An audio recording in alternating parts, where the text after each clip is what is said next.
এক দেশে ছিল একটি দারুণ বন্ধু, একটি সাদা নরম খরগোশ আর একটি ধূসর রঙের চঞ্চল বিড়াল। তাদের নাম ছিল ঝুই আর মিউ। ঝুই ছিল খুব শান্ত স্বভাবের, ঘাস খেতে খেতে সে মেঠো পথে ঘুরে বেড়াত।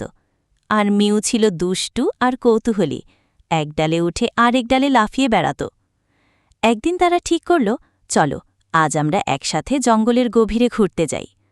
তারা পথে পথে গাছে ছায়ায় বসে গল্প করল, পাহাড়ি ঝর্ণা ঠাঙ্গা পানিতে পা ভেজাল, আর খুঁজে পেল একটি রহস্যময় গুহা।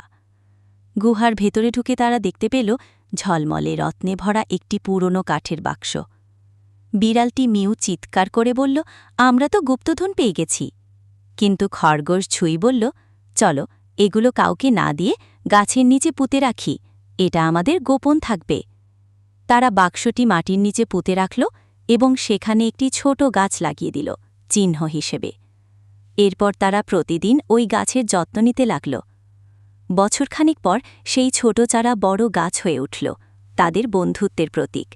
আর তারা আজও সেখানে যায়, খেলে, গল্প করে এবং তাদের গুপ্তধনের কথা মনে করে হাসে।